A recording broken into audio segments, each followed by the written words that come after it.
हमारे साथ मौजूद हैं सीनियर एंकर पर्सन और तजियाकार मोहम्मद मालिक साहब, उनको वेलकम करेंगे। अस्सलाम वालेकुम मालिक साहब। जी अस्सलाम वालेकुम। मालिक साहब बहुत शुक्रिया हमें वक्त देने के लिए।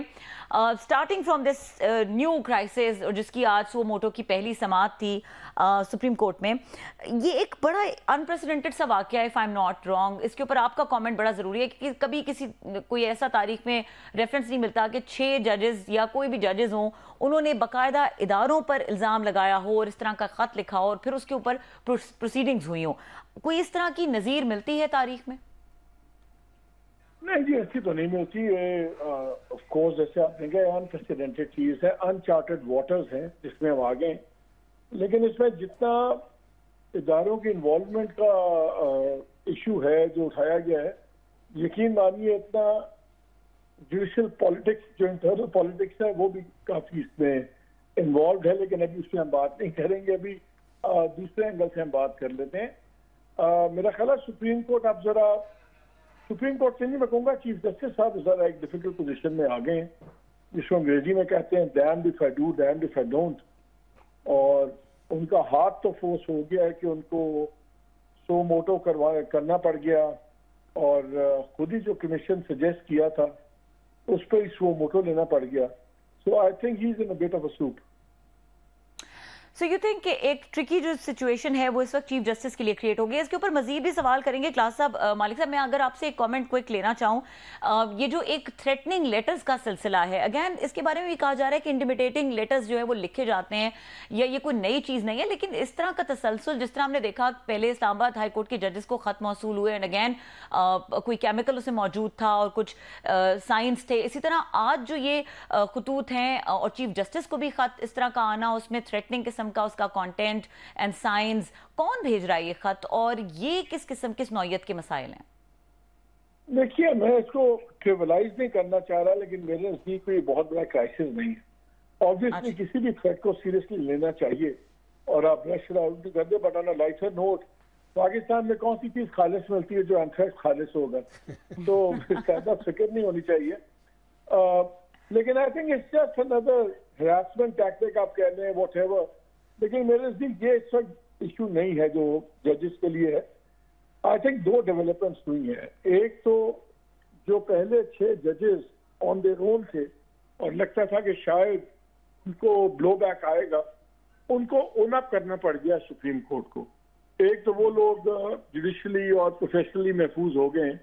लेकिन जैसे मैंने शुरू में कहा, देखिए अब जो सिचुएशन है, सुप्रीम कोर्ट क्या करे?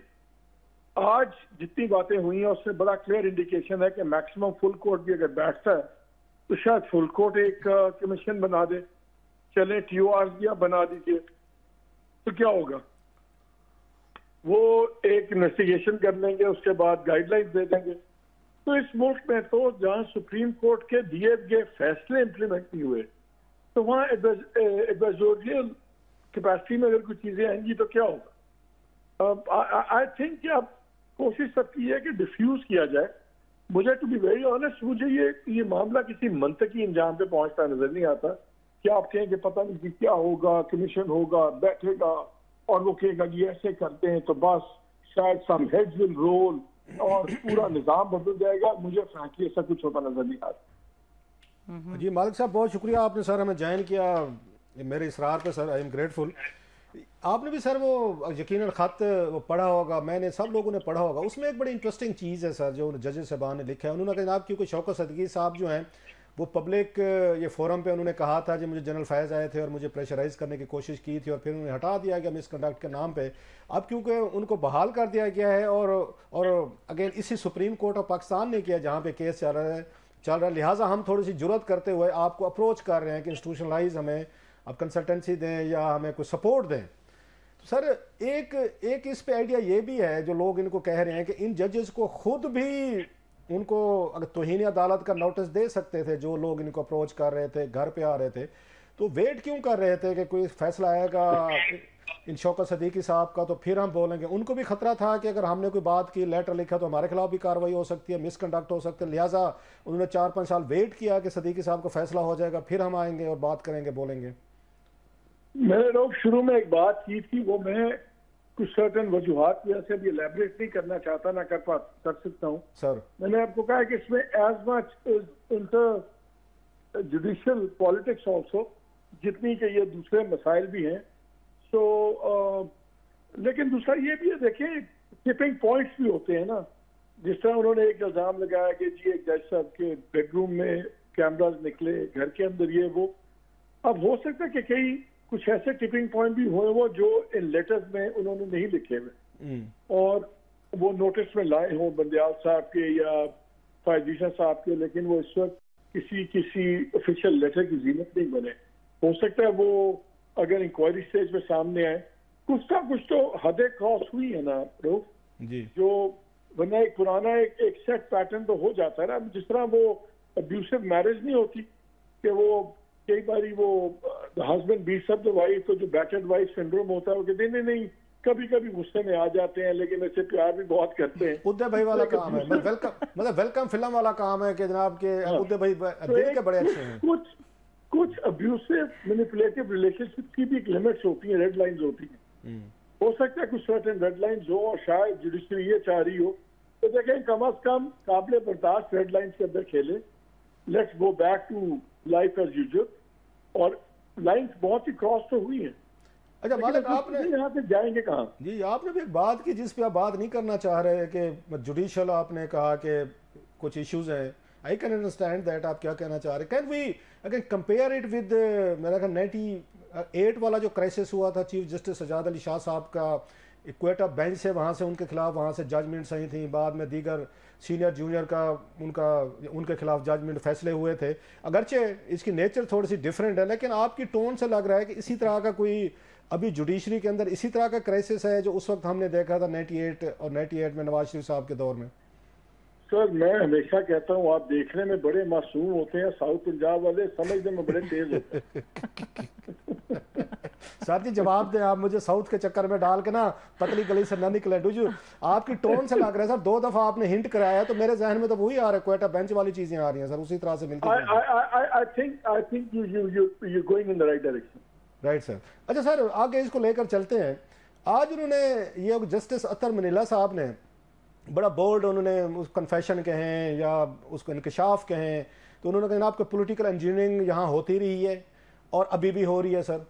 तो ये पॉलिटिकल इंजीनियरिंग सर किसके, हम मतलब ये पहले इल्ज़ामात लगते थे साकिब निसार साहब पे कि उनके दौर में इमरान खान साहब के साथ मिलकर हो रही थी, बाद में आप लगना शुरू हो गए कि शायद नवाज शरीफ साहब और इनके लिए हो रही है कि ये केसेस से इनको अगर क्लीन चिट्स मिल रही हैं। तो ये तो जुडिशरी पे बहुत बड़ा it's a big bombshell. आप और मैं कहते तो हमें बुला लिया जाता कि भाई साहब इधर हैं। तो जस्टिस साहब का कहना, जो चीफ जस्टिस रहे हैं इस्लामाबाद हाई कोर्ट के, अब यहाँ पे वो जज हैं, बड़े इंतने काबिल एहतराम, वेरी काबिल और intelligent. How do you see that sir कि ये तो जुडिशरी के लिए बहुत बड़ा एम्बेरसिंग सिचुएशन है कि वो इस्तेमाल हो रहे हैं सियासी इंजीनियरिंग के लिए सर, और उनके अपने जज साहब कह रहे हैं। लोग देखें बड़ी इंटरेस्टिंग गेम हुई है। ये चीज ले चल गई एक डायरेक्शन में और जाके रुकी फुल बेंच। फुल बेंच को हेड कौन करता है? Chief justice.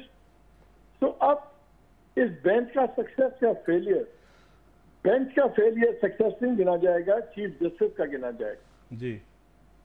तो ये बड़ी इंटरेस्टिंग डेवलपमेंट हुई।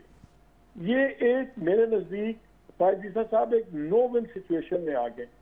There is no win win for him.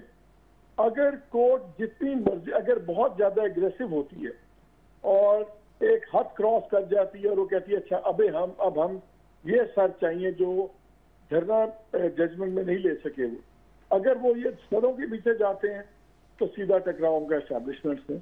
अगर सरों के पीछे नहीं जाते तो फिर जो पीटीआई और दूसरे हैं वो कहेंगे देखें कि जजेस तो हर दौर में ये करते हैं। So there are no winners in this, there are only losers in this. अब देखना यह सबसे बड़ा लूजर कौन होगा।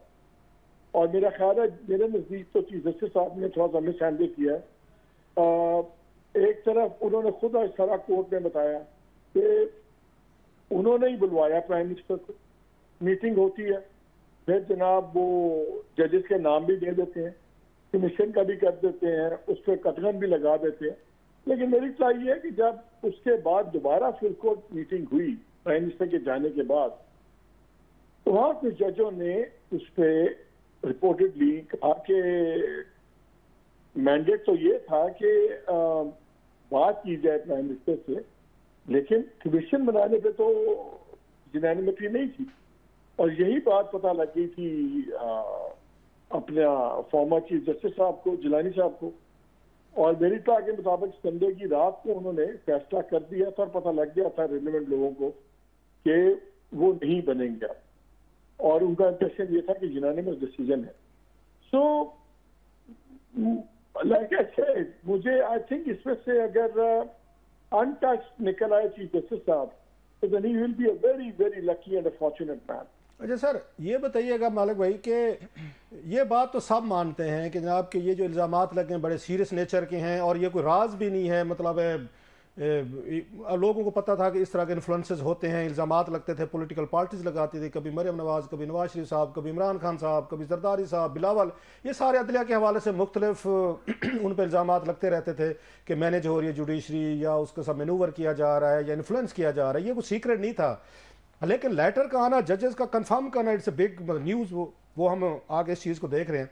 अब आप अगर ये बात तो सारे मानते हैं कि इस इल्ज़ाम की किसी ना किसी फोरम पे इसकी इन्वेस्टिगेशन होनी ज़रूरी है, वो आप अगर जुडिशरी खुद कर ले, या अपना 3 रुकने कोई मेंबर कोई एक अलहदा कमीशन बना दें, या ये कोई जेटी बना सकते हैं जैसे नवाज शरीफ साहब के नहीं, आज आपने चीफ जस्टिस साहब की बात नहीं सुनी। चीफ जस्टिस साहब ने बड़ा कैटेगोरिकल कहा, उन्होंने कहा देखें हम नहीं चाहते कि पुलिस, FIA या नैब वगैरह इसको मैटर को इन्वेस्टिगेट करे, बल्कि कोई ऐसी शख्सियत होनी चाहिए जो मामले की और जुडिशरी सेंसिटिविटीज को समझती हो, तो वो तो उधर ही जाएंगे कमीशन की तरफ।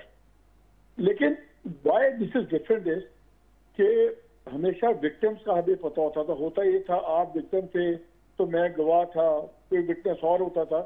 ये पहली बार ही हुआ है कि जजेस ने जब लेटर लिखा तो उसमें वो विटनेस भी खुद है और विक्टिम्स भी खुद है, इसलिए ये बड़ी खतरनाक एक डेवलपमेंट हुई है।